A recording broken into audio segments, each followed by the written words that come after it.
Welcome to the BJ Show. Let's rock and roll. Rock and roll. Come on, everybody.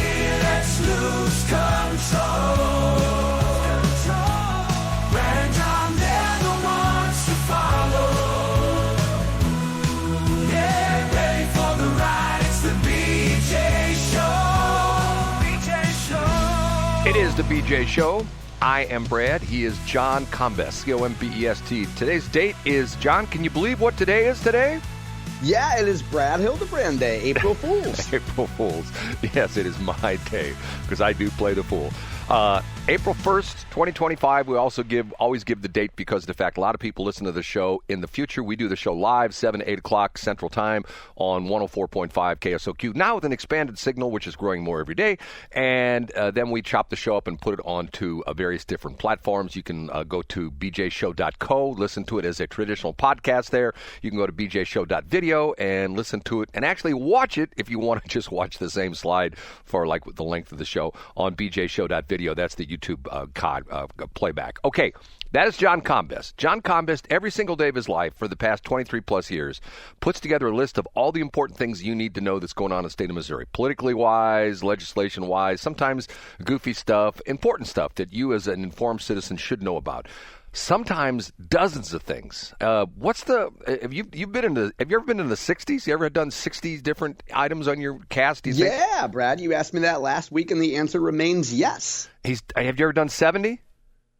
Don't know. And as I remind you every time, Brad, we focus on quality and not quantity. I don't make the news. I just link to it.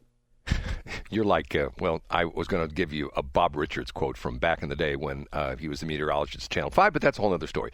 We do this thing with John every morning where we bring in this guy. I'm Casey Kasem. And his job is to count him down. Now on with the countdown. And we start off with... In third place... Time heals all wounds, the cliche goes. And after a vicious Republican primary, there is a man standing tall to support Governor Mike Kehoe and praise Governor Mike Kehoe, a man who was criticizing him just 1 year ago. That man standing tall is Bill Eigel. And the headline from an op-ed piece in the latest Missouri Times update is, Missouri's future is safer thanks to Kehoe and Schroer's crime bill. By Bill Eigel, former candidate for governor in the Republican primary in 2024, who came in second place after Governor Mike Kehoe. Today, Bill Eigel is praising Governor Kehoe and Bill Eigel's friend, State Senator Nick Schroer, for their crime bill. Eigel goes on to say, and I think this is interesting, St. Charles County has been and will continue to be the tip of the spear for responsible conservative government, regardless of what happens in St. Louis City. So we have here Bill Eigel, a candidate for St. Charles County executive in 2026, praising Governor Kehoe. Maybe, Brad, this is a kinder, gentler version of Bill Eigel than the one we saw on the campaign trail in 2024. Impossible, John. Why is that, Brad? A leopard never loses his stripes. Isn't that what the saying is? Or isn't that? Yeah, changes his stripes. Changes stripes. You're right about that. Do you think this is some sort of political posturing from Bill Eigel? Well, of course it is. I mean, come on. Isn't that what politicians do? Don't they all posture themselves for things like that? I mean, one day. Yeah, I think a lot of them do, for sure. One day, Mike Kehoe is the scum of the earth. The next day, he's the best guy we've ever had, right? I think that it's really smart of Eigel here, too. So first of all, when you read this, or at least you skim it, you see, I mean, everything that Eigel says here is true. I think Eigel actually believes everything he says here. And also, if you're Bill Eigel, you know that you're running against Mike Elam, a gentleman who is a friend of Mike Kehoe. I believe they're longtime friends. You know Kehoe is going to come into the district and campaign for Mike Elam. You know Mike Elam is going to put Mike Kehoe's picture on campaign materials, going to do web ads, things like that. And yes, Brad, I'm sure radio ads. And you might as well, if you're Bill Eigel, you could take two different paths here. You could attack Mike Kehoe for being the swamp and a lot of the stuff he said in 2024. Or you could say, hey, there's a lot of good Republicans in St. Charles County who are pretty favorable to Mike Kehoe. Maybe I could wrap a little velvet around that hammer and praise him for one of his accomplishments, which I think everybody would agree is this crime bill. John, the interesting thing, Mike Kehoe and I have something in common. What's that? We were both born in North City. That's true, Brad. What do you know? Yes, I was and you and I talk about all the time about being North County boys, but I was originally a North City boy. Yes, you were, Brad. You're an OG North City guy. Right, born at Barnes Hospital and lived the first couple years of my life in an apartment not too far from the Chevy plant there off of Union and Goodfellow, I believe was the cross street there, and North City boy, and that was Mike Kehoe. He stayed longer than I did. Then I moved to Jennings when I was a little kid. I didn't really move. My parents moved me, and then I lived way up in Spanish Lake to the point where you can't get much further in the Spanish Lake. I used to be able to leave my house and walk down to the Missouri River. I was so far. Yeah, to North the County. confluence there. Yes. I mean, Brad, I hate to toot my own horn here, but I lived a little bit further north than you did. No. You know, what a braggadocious statement. Let's get back to the point, though, which is Bill Eigel praising Mike Kehoe while being able, he gets a twofer here. He being Eigel gets a twofer. He's able to praise his friend and fellow Freedom Caucus member Nick Schroer as well. So he gets two for the price of one here. In maybe in segment B, we'll talk about this a little bit. There's an interesting story about these caucuses thing. The Anna Luna, whatever her name is. You know who I'm talking about? The lady who's the rep, who's the very attractive woman who is, I'm going to think, going to be like the next firebrand, so to speak. Maybe she's already that way. About her dropping out of the conservative caucus in the U.S. House. Have you read this story? No, her name's Anna Paluna. Don't you know who her name is? Hold on. She's is she? Are you thinking? Is her name Lolly? Is she related to Lollapalooza? No, Anna Paluna Luna. Anna Paluna. No, I haven't followed this at all. You don't know who she is? No, for the fourth time, Brad. I don't know who she is. You need to take a picture. You check that out, John, because you'd go like, "Whoa, she's John material." That's what you'd be saying. I'll tell you about somebody who's a even more attractive member of the caucus to populists. That's in story number 2. Up a notch to number 2. The Post-Dispatch Joe Holliman headline today. Missouri's Josh Hawley splits with GOP to support cap on bank fees. In fact, Josh Hawley was the only Republican to vote with Democrats for lower bank fees, fresh off a huge reelection victory over some guy in an extra medium T-shirt. Josh Hawley is still taking a populist route, and he sided with Democrats in opposing the removal of a $5 cap.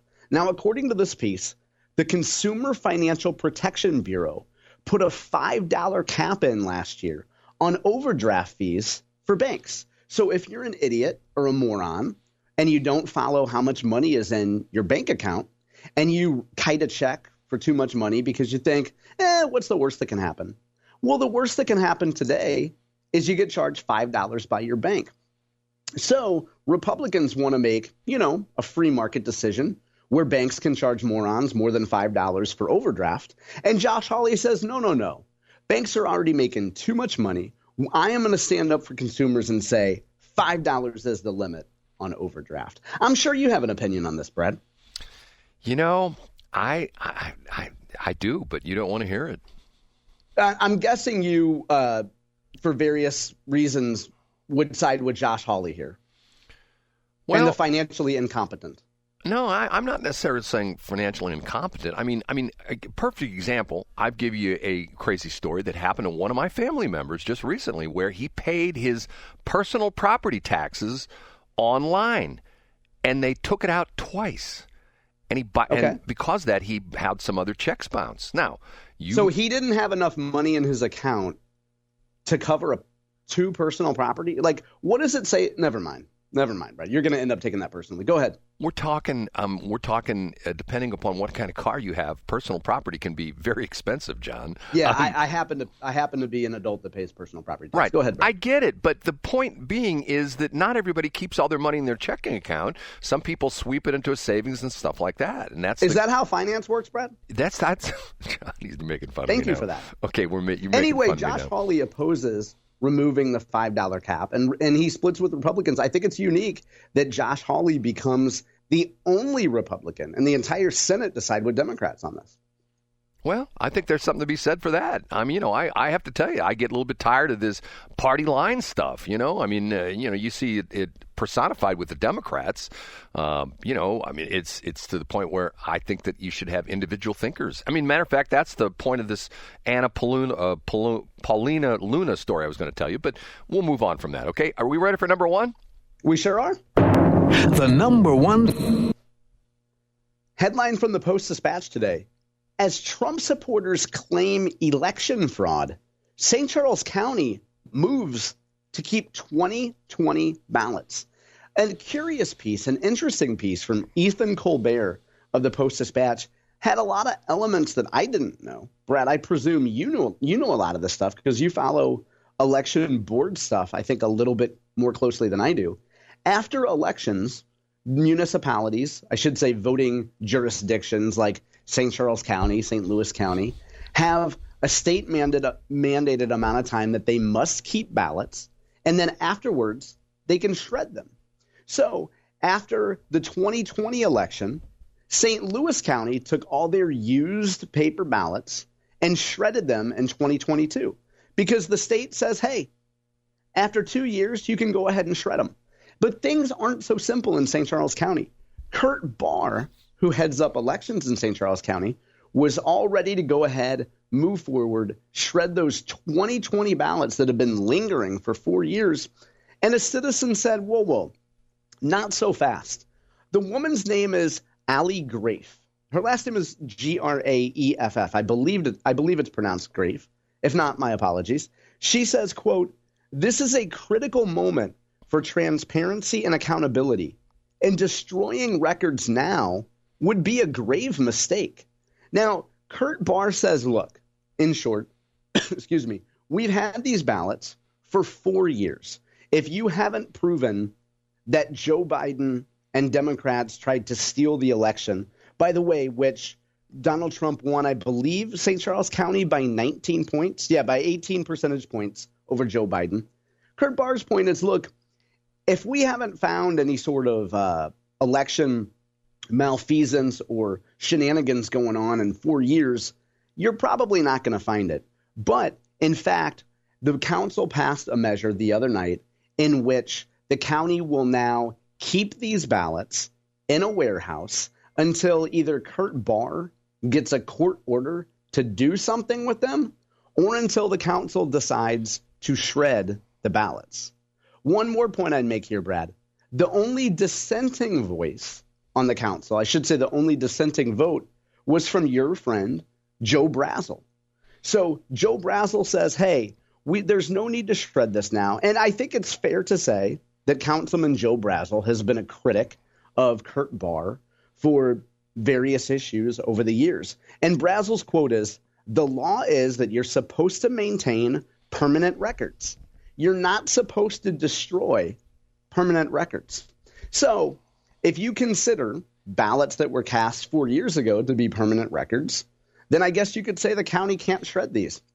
If you say the only permanent records for an election are the final tally as documented by the county election board itself, then that final tally is indeed the permanent record.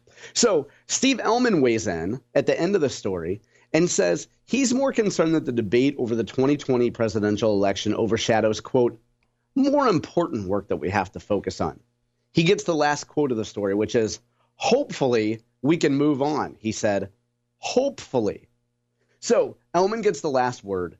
Now we're going to have St. Charles County ballots from the year 2020 sitting in a warehouse taking up space. You know, Joe Brazel's an interesting guy. If you've you've never been to any of the county council meetings, have you?